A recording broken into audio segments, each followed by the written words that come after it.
नमस्कार दोस्तों, फिर से स्वागत है आपका आपके ही चैनल आपके ही यूट्यूब परिवार में। तो आज चर्चा करेंगे कि भूटान की जो बड़ी इलायची है उसके लिए क्या है। बहुत सारे मैसेज मेरे पास आ रहे थे कि भूटान से बांग्लादेश जो है इतने महंगे के अंदर जो है माल खरीदता है, वो भारत से क्यों नहीं खरीदता, वो भारत से उसको ले लेना चाहिए, या फिर भूटान में इलायची बची कितनी है, या फिर आने वाली जो फसल है भूटान की कैसी रहेगी। और सबसे बड़ी बात है कि बांग्लादेश जो है कहाँ कहाँ से जो है इलायची, बड़ी इलायची की बात कर रहे हैं, बड़ी इलायची कहाँ कहाँ से वो लेता है। तो इसके ऊपर चर्चा करेंगे दोस्तों। लेकिन चैनल पर नए हैं तो वीडियो को लाइक और चैनल को सब्सक्राइब जरूर कर लीजिएगा। लगता हो शेयर के लायक है तो शेयर करना बिल्कुल भी मत भूलिएगा।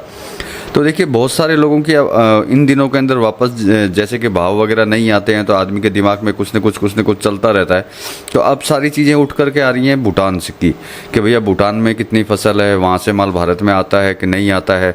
और बांग्लादेश जो है, जब भारत में इतनी इलायची जो सस्ती है, अगर जैसे प्रेजेंट टाइम में भूटान के हिसाब से अगर सोचते हैं तो भारत में नो डाउट सस्ती है और भूटान के अंदर जो है अच्छी खासी महंगी है।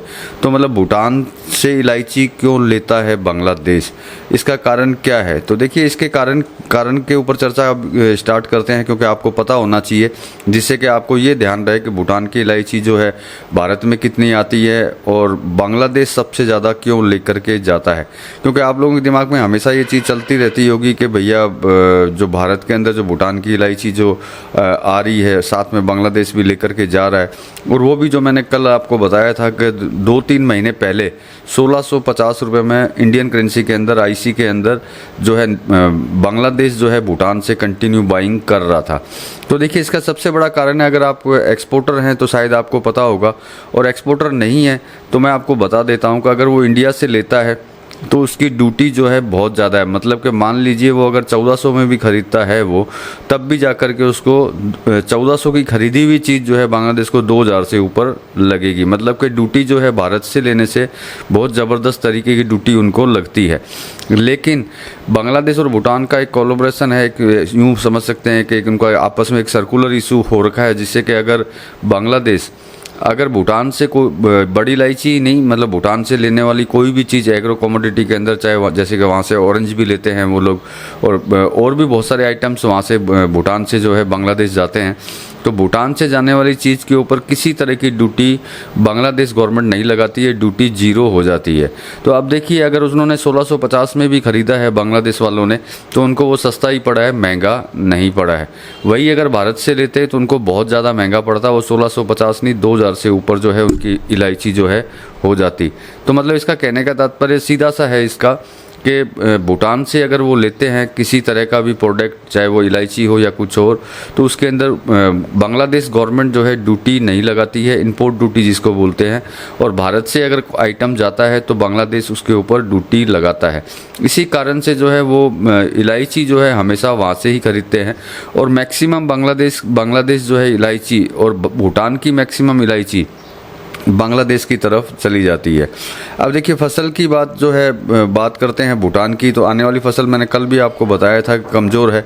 लेकिन प्रेजेंट टाइम की भी बात करते हैं। प्रेजेंट टाइम के अंदर जो सिचुएशन है वो भी वैसी की वैसी है कि मतलब कि इलायची की फसल कमज़ोर है। तो मतलब कि आने वाली फसल भूटान की भी कमज़ोर ही रहने वाली है, ऐसा नहीं है कि बहुत ज़्यादा बढ़िया हो जाएगी। लेकिन आपको ये चिंता करने की ज़रूरत नहीं है कि भूटान से जो है बहुत ज़्यादा माल जो है भारत की तरफ आ जाएगा तो क्या होगा। तो देखिए, आप सीधी सी बात है कि जब मैं मान लीजिए कि मैं भूटानीस हूँ और मैं 1650 रुपये इंडियन करेंसी में जब मैं माल बेच रहा हूँ, तो मैं भारतीय को भी इतने में ही बेचूंगा।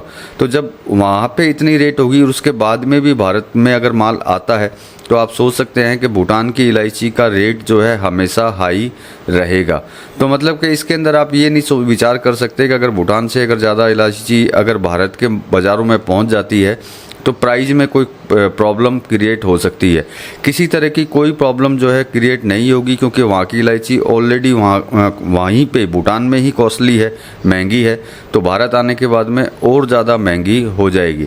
तो मतलब कि आपको इस चीज़ का विचार दिमाग से निकाल देना चाहिए कि भूटान की फसल मान लेते हैं कि बहुत बढ़िया हो चुकी है और ज़बरदस्त फसल वहाँ आने वाली है, तब भी कोई फ़र्क नहीं पड़ेगा, क्योंकि भूटान इतने सस्ते में माल बेचने वाला नहीं है। क्योंकि महंगे में जब लेने वाला वहाँ बैठे हुए हैं, वहाँ लेने के लिए तैयार हैं, तो वो महंगे में ही बेचेंगे, सस्ते में नहीं बेचेंगे।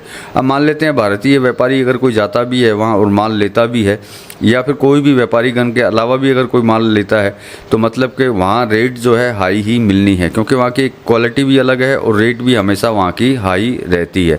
तो इसके लिए आपको भूटान की तरफ देखते हुए आपको किसी तरीके का विचार करने की ज़रूरत नहीं है आपको कि भूटान की इलायची ज़्यादा आने से या फिर बांग्लादेश वहीं से क्यों ख़रीदता है। तो इससे कोई फ़र्क नहीं पड़ने वाला अपने भारत के बाज़ारों के अंदर। भारत के बाज़ारों में जो भी फ़र्क पड़ेगा या तो उत्तर पूर्व भारत की तरफ से आने वाली इलायची से पड़ेगा, बड़ी इलायची से, या फिर नेपाल से आने वाली इलायची से पड़ेगा। तो मतलब कि बाकी कहीं से भी इलायची, भूटान की इलायची कितनी भी भारत में आ जाए, बाज़ारों में मंदी या करेक्शन भूटान की इलायची लेके नहीं आ सकती, वो तेज़ी ही लेके आ सकती है।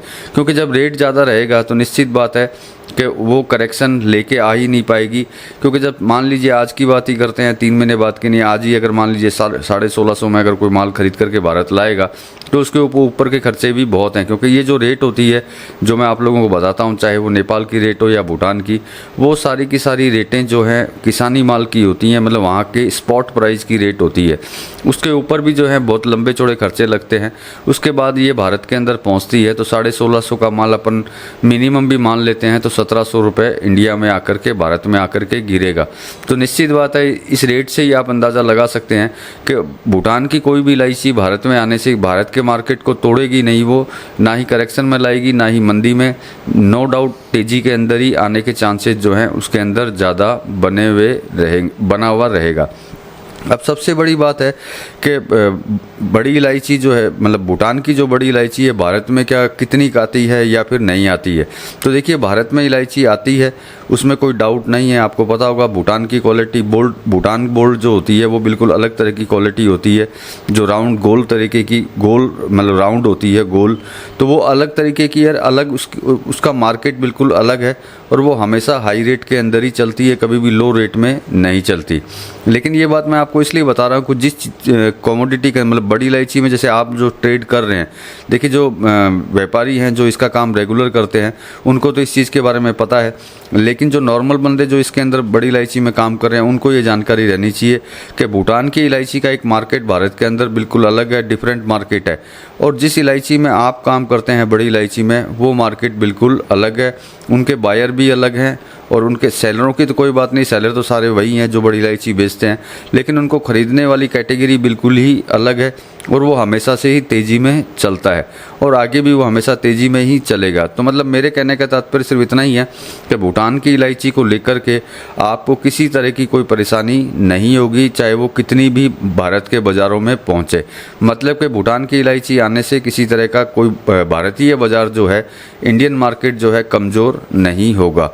इस चीज़ के लिए आप निश्चिंत रहें। और आपको ये तो पता चल ही चुका है कि भूटान जो है, मतलब सॉरी बांग्लादेश जो है भूटान से क्यों माल लेता है, इसका कारण आपको पता चल चुका है। वो ड्यूटी का कारण है जो बांग्लादेश में लगती है। तो चलिए दोस्तों, ये इन्फॉर्मेशन आपके लिए थी क्योंकि आप लोगों ने बोला, आप लोगों ने क्वेश्चन किए, उसका आपको जवाब दिया इस वीडियो में। मिलते हैं अगले वीडियो में अगली जानकारी के साथ में, तब तक के लिए धन्यवाद।